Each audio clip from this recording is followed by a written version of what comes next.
Right now, in stadiums across America, a girl from a country with almost no tennis history is walking onto some of the biggest courts in the sport. Fans in the crowd are chanting her name in a language most of the players around her have never heard before.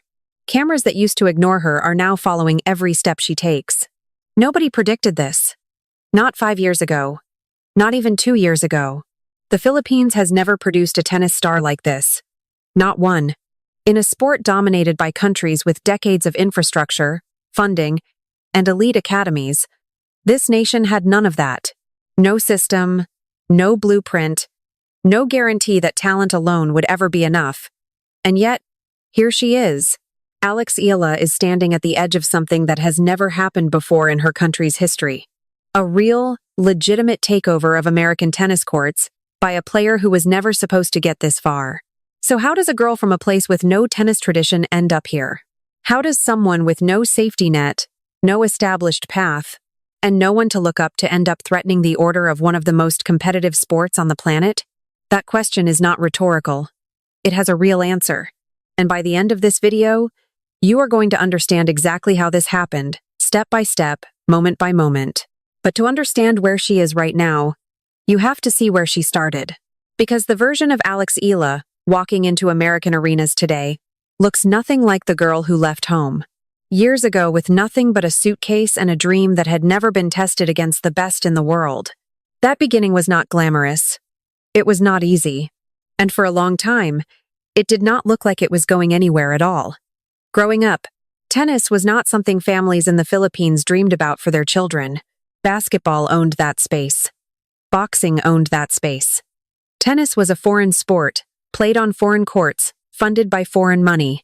There was no national academy built to produce a world-class player. No pipeline of coaches trained to spot talent and develop it into something that could compete on the biggest stages.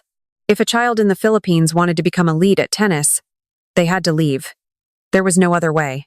Eala left home at an age when most children are still learning how the world works. She left her country, her language, her comfort, and stepped into a system built for players who came from wealthy tennis nations with decades of infrastructure behind them. She trained at an academy in Spain, surrounded by players who had access to resources her home country simply did not have. Think about what that actually means. Every single opponent she faced growing up had systems behind them. National funding, domestic tournaments, a culture that understood the sport at a level most Filipinos had never even seen on television. She had none of that. She had to build her foundation somewhere else, far from everything familiar, while representing a country that had never asked this question before. Can we actually produce someone who competes at this level? That is not a small weight to carry. That is the weight of being first. By her mid-teens, she was already making history that had nothing to do with luck. She became the first Filipino to win a junior Grand Slam title. Let that number sit for a second. First. Not one of the best. Not a rising name. The first, ever, in the history of her country. And still, almost nobody outside of a small circle of tennis fans knew her name. This is the part people forget when they talk about breakthrough athletes. The gap between being historically good and being recognized is often years long. And during that gap, doubt creeps in. Doubt from critics who say a country with no tennis culture cannot sustain a champion. Doubt from a sport that rarely gives outsiders a real chance. And sometimes, doubt from inside her own head, the kind that whispers during long nights in foreign countries with no family nearby. If you are watching this and you know what it feels like to fight for something nobody around you believes is possible, you already understand what was happening inside her. This is exactly the kind of story worth sitting with for a minute, so if that resonates with you, drop a comment below and tell me where you are watching from. Because a story like this deserves to be shared by people who actually get it. Because what came next was not a straight line upward. It was not a smooth rise from unknown talent to American headlines. There was a period where everything she had built looked like it might fall apart completely, where even the people closest to her started to wonder if the dream had reached its ceiling. And that moment, the one nobody talks about when they celebrate her now, is where the real story begins. There was a stretch where things did not just plateau, they fell. Picture this. A teenager who had already made history is suddenly losing matches she was supposed to win. Not close losses, not competitive losses, The kind of losses where you can see something is wrong long before the scoreboard confirms it. In one stretch, she dropped match after match in the early rounds of tournaments, the exact tournaments she needed to climb the rankings and prove her junior success was not a fluke. Her ranking, which had been climbing steadily, started sliding backward. And in professional tennis, a sliding ranking does not just hurt your ego. It closes doors. Fewer wildcard invitations. Fewer sponsors willing to bet on you. Fewer chances to even get on the court against the players who matter. What was actually happening? Injuries started creeping in. The kind that do not end careers but steal months at a time. Months. She desperately needed to build momentum. Every setback meant more time away from competition, and every month away meant falling further behind players who were younger, healthier, and hungrier to take her spot. There is a brutal math to professional tennis that most fans never think about. You are not just competing against your opponent on a given day. You are competing against every talented teenager coming up behind you, all of them chasing the same limited number of ranking points, the same limited number of tournament spots, the same limited window of opportunity before their bodies or their confidence give out. And Eala was losing that math. Here is the part that made it worse. She was doing this without the support system that most of her competitors had. No national federation pouring resources into her recovery. No team of specialists on call the moment something went wrong. Just her small circle, and a country back home that had pinned an entire nation's tennis hopes onto one teenager who was now struggling in near silence, thousands of miles from home. Ask yourself this. What does it feel like to be the first person to ever attempt something, with millions of eyes expecting a fairy tale, while your actual reality looks like injury reports and early round exits? Reporters who had once written glowing pieces about the future of Filipino tennis started asking quieter questions. Was this a talented player who peaked too early? Was the junior success a ceiling, not a floor? Some tennis analysts, the kind who study rankings for a living, started writing her off entirely, treating her early promise as a nice story rather than the beginning of something real. Inside her own team, there were conversations that never made headlines. Conversations about whether the current approach was working, whether changes needed to be made to coaching, to training location, to the entire structure around her career. When you are losing and injured and far from home, those conversations feel less like strategy sessions and more like existential threats to everything you have sacrificed for. There is a specific kind of loneliness in chasing a dream that your own country has never chased before. When an American player struggles, there are 100 former players, coaches, and systems designed to catch them. When Eala struggled, there was no precedent to fall back on, no former Filipino tennis champion to call for advice, no blueprint for what recovery even looked like, because nobody like her had recovered from this position before, since nobody like her had ever been in this position at all. By the lowest point of this stretch, she had dropped outside rankings that once seemed like guaranteed territory. Tournaments that should have been stepping stones started feeling like walls. And the gap between the historic teenager who won that junior Grand Slam and the struggling young pro grinding through empty stadiums felt wider than it had ever been. If you had told most people watching at that moment that this same player would soon be walking into major American tournaments as a legitimate threat, they would not have believed you. Because right now, at this exact point in the story, it did not look like a comeback was coming. It looked like the dream might already be over. Here is what almost nobody said out loud during that low point. The story everyone was telling was wrong. Everyone assumed the problem was talent. Everyone assumed the problem was readiness. Everyone assumed a teenager from a country with no tennis infrastructure had simply hit the ceiling of what raw ability could achieve without a system behind it. That was the easy explanation. The comfortable one. The one that let critics feel like they had predicted this all along. But that explanation misses something crucial. Look closer at those losses. Look past the scoreline and into the actual matches. She was not getting outclassed. She was not being overpowered by superior technique or superior athleticism. In match after match, she was competitive.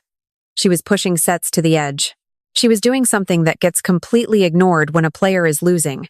She was learning how to survive against a level of competition her body and her instincts had not fully caught up to yet. Here is the twist. What looked like failure was actually the most important developmental stage of her entire career. Think about what those matches were really doing. Every single one of those losses was against players who were older, stronger, more physically mature, and further along in their professional development. She was not losing because she lacked ability. She was losing because she was still a teenager competing against grown women who had years of physical development she simply had not caught up to yet. And every single match, win or lose, was teaching her nervous system, her footwork, her decision-making under pressure, lessons that cannot be taught in practice.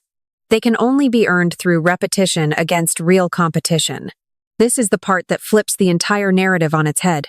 The players who avoid difficult matches during their teenage years, the ones who get protected, who get placed in easier draws, who get shielded from tough losses, often plateau later because they never built the internal toughness this exact period was forging in her.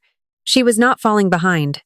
She was absorbing the exact kind of experience that turns talented juniors into dangerous adults. There is an analogy that explains this perfectly. Think about a blacksmith forging steel.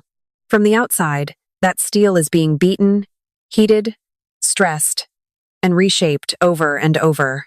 If you only watched one moment of that process, you would think the metal was being destroyed. But that repeated stress is exactly what transforms soft, raw material into something strong enough to hold an edge. Nobody looks at steel mid-forge and calls it broken. Yet that is exactly what critics were doing to Eala during her toughest stretch. Every one of those losses against higher-ranked, more experienced players was forging something in her that easier wins never could have built. Match toughness. Composure in must-win moments. The ability to problem-solve mid-match against opponents who do not hand you free points. These are the exact tools now showing up every single time she steps onto a court in America. And here is the piece that connects directly back to where this story started. That gap between the historic teenage prodigy and the player now taking over American courts was not a gap of failure. It was a gap of construction. The very struggles that made people write her off were the foundation being poured for what came after. This reframes everything about the version of her walking into major American tournaments today. She is not succeeding despite that difficult stretch. She is succeeding because of it.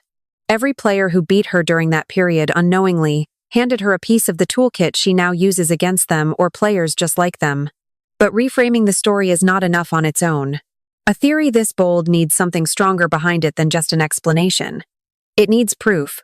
Real, specific, undeniable proof that this shift actually happened, and that it is the reason for everything unfolding right now. And that proof is exactly where we go next. Let us go back to the exact moment this video started. A girl from a country with no tennis tradition, standing on American courts, threatening the order of the sport. That was not an accident. That was not a lucky stretch. That was the direct result of everything forged during her toughest years, and the proof shows up in specific, undeniable ways. Start with her wins against higher-ranked opponents once she turned professional. These were not close calls that could be explained away as luck. In match after match against players ranked inside the top 50, she was winning long rallies, the kind that require patience built over years of grinding through tough losses. She was closing out tight sets against players with far more professional experience than her, doing something that raw talent alone cannot do. She was managing pressure in a way that only comes from having already survived pressure before, over and over. During those quiet years, nobody was watching. Look at her performance on hard courts specifically, the exact surface most American tournaments are played on. This is not a coincidence. The physical style of tennis she was forced to play against older, stronger competitors during her development years matches almost perfectly with the demands of hard court tennis. The very competition that seemed to be breaking her down was quietly building the exact skill set American courts reward the most. Compare her to other players who came up through more protected pathways, the ones who avoided tough losses early by staying in easier draws. Many of those players hit a wall the moment they faced truly elite competition, because they never developed the survival instincts Eala built during her hardest years. She has that instinct already installed, tested against real opponents, not theoretical ones. Here is a detail almost nobody connects. Every single one of the top-ranked players she has taken, sets off or beaten shares, one thing in common. They all play aggressive, physical styles that punish weaker footwork and slower decision-making.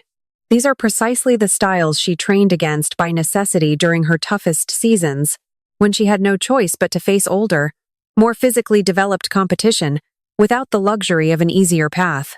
What once looked like an unfair disadvantage turned into the exact training ground that prepared her for exactly this level of competition. Now, here is the piece that ties everything together. The reason her rise is happening specifically in America, and not somewhere else, is not random either.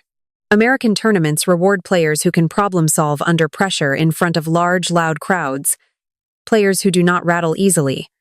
That composure was not gifted to her. It was built during years of playing away from home, without a home crowd, without a comfort zone, in front of audiences that had no emotional investment in her success. She learned how to perform without a safety net long before she ever stepped onto a court in front of thousands of American fans. This is the insight almost nobody talking about her success right now is actually saying. Her rise is not sudden. It only looks sudden to people who were not paying attention during the years she spent building it in silence. Every quiet loss, every injury delay, every moment she was written off, was contributing directly to the player capable of doing what she is doing right now, on the biggest courts in the country that once had no reason to know her name. So when you watch her walk onto a court in America today, you are not watching a lucky breakout. You are watching the final, visible stage of something that started years earlier, in empty stadiums, during losing streaks, during injuries, during a stretch when almost everyone had stopped believing. The proof was always there. It just was not being read correctly, until now. And that brings us to the question this entire video started with. What does this actually mean? Not just for her, but for everything coming next. So let us finally answer the question we started with. How does a girl from a country with no tennis tradition end up threatening the order of American tennis? The answer is simple once you see it clearly. She did not skip the hard years. She lived through every single one of them, and instead of breaking her, they built the exact player capable of doing this right now. The losses were not the opposite of this moment. They were the price of it. Think about what this means for what comes next.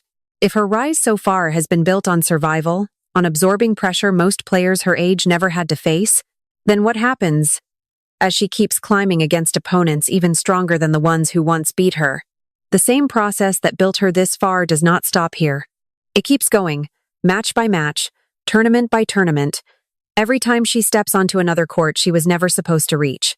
There is no ceiling written yet. Nobody from her country has ever stood where she is standing, which means nobody knows exactly how high this goes. That is not a small detail. That is the entire point.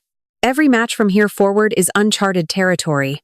Not just for her, but for an entire nation watching someone write a story that has never existed before. So here is where this leaves us. She is not finished. She is not close to finished. What we just watched is not the peak of the takeover. It is the moment right before it accelerates even further. And if that is true, then the next chapter of this story might be even bigger than everything you just saw. If you want to know exactly what happens next, and you do not want to miss the moment it unfolds, make sure you are subscribed, because this story is still being written, and the next part might change everything you think you know about her right now.